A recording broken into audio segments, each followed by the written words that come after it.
Hello sa inyo mga kasari, magandang hapon po sa inyong lahat. So for today's video, ako po ay magpa-price update nitong mga alak na nasa harapan ko ngayon. Tatlong klase lang to guys ng alak pero napakahalaga na mabigyan ko kayo ng abiso na itong mga items na to ay bahagya pong tumaas.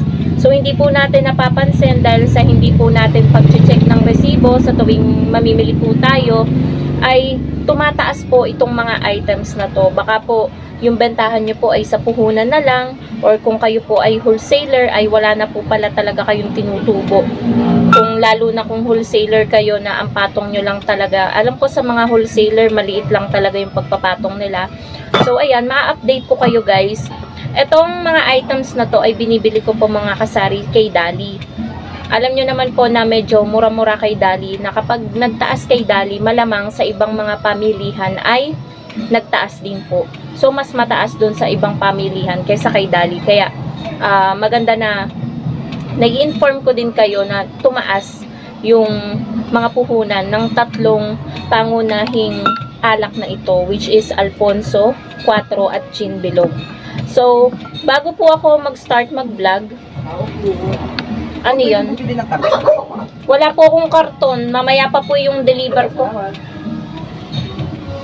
Ayan, may nagtatanong lang guys kung pwede bumili ng karton. Wala naman talaga akong available na karton kasi yun nga po ang share ko sa inyo. Nag-chat po or nag-text po pala sa akin ang Pure Gold na ngayon daw po madedeliver yung aking in-order kahapon. Medyo maaga. Today is Saturday. Akala ko ay Monday pa siya. So, pinilit siguro nila na ma-deliver ng Saturday kasi nga bukas, Sunday, ay rest day ng driver.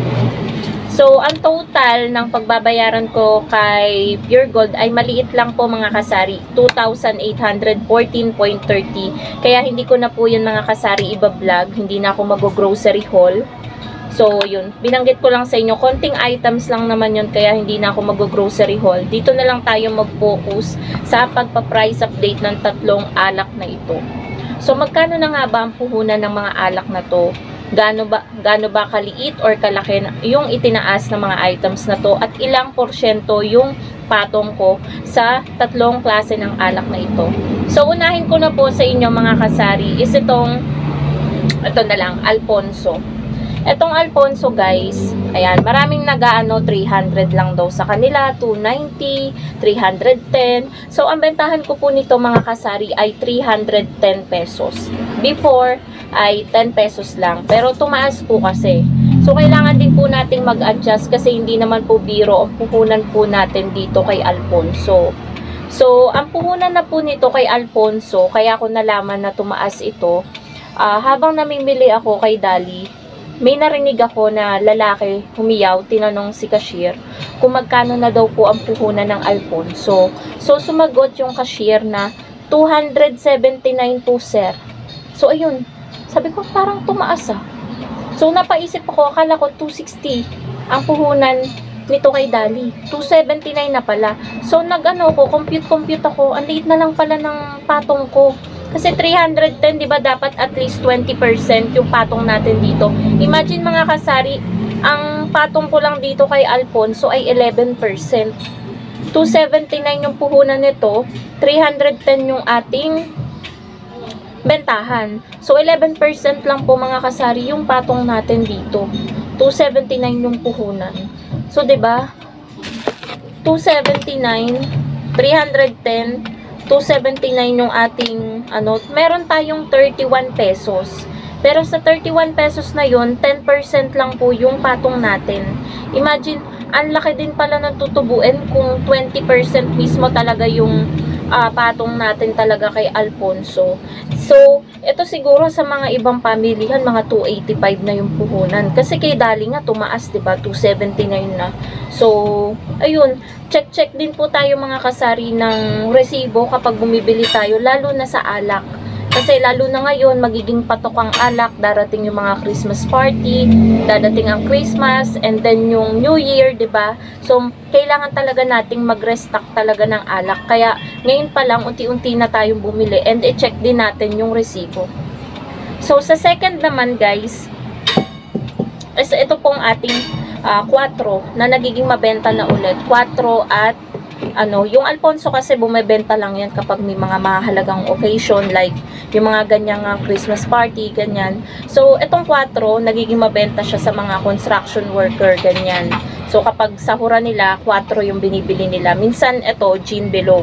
Pero dito muna tayo sa 4. Ang bentahan ko po nito is 130. Napansin ko guys, kasi ang puhunan lang nito kay Dali is 113 nung nakaraan na last na bili ko. Pero yung last, siguro wala pa isang linggo, nag-utos ako sa partner ko na bumili nito, 6 na peraso kay Dali. Pagtingin ko sa resibong ganyan, 117 na yung puhunan. So, tumaas po siya ng 4 pesos. Yung 4 pesos na yon hindi ko po yan mababawi kasi yung presyohan ko nito ay hindi ko po tinaasan. 130 pa din. So, ang patong ko po sa 4 ay 11% lang din po mga kasari. So, ang tubo ko po dyan is 13 pesos. Kasi 117 na po. So, imagine baka ito sa mga 122 na, 120, kung sa iba nyo bibilihin na mga pamilihan or wholesaler. Ayan. Alam niyo naman pag kay Dali, 'di ba, medyo mura-mura pa yung mga paninda. Kahit tumataas din sila, mababa pa rin yung kaysa sa iba. So ayan, 130 yung ating 4. Hindi po ako nag-adjust. Pero siguro kapag tumaas pa ulit, tsaka ako mag-a-adjust. And last naman po mga kasari, price update sa ating gin bilog. Medyo madilim na lang mga kasari kasi makulimlim dito sa amin and hindi ko binuksan yung ilaw. So, ito, ang bentahan ko po ng gin bilog is 70 pesos. Tumaas din po ito ng bahagya. Ito kasi, before kay Dali ay 57 pesos. Pag check ko ulit ng resibo, 59 pesos na. So, tumaas po siya ng 2 pesos. Pero yung bentahan po natin ay 70 pesos pa din. So, again, disclaimer mga kasari, iba't iba tayo ng pagpepresyo sa ating mga alak, sa ating mga paninda. So, ayun, accept na lang na hindi tayo magkakatulad bilang isang tindera, 'di ba? May kanya-kanya tayong desisyon kung paano natin papatungan yung ating mga paninda. So, 70 pesos. Ang patong ko po sa gin bilog, ito, medyo malaki yung tubo natin sa gin bilog. Kasi yung patong natin is 19%. Pero tama lang yun guys, kasi sa mga kalapit kong tindahan, 70 pesos din ang bentahan nila ng gin bilog. Ginaya ko lang. Pero dati ito, 65 lang sa akin. So, 59 pesos yung puhunan. So, may tubo tayo mga kasari na 11 pesos. Dito sa isang bottle ng gin bilog.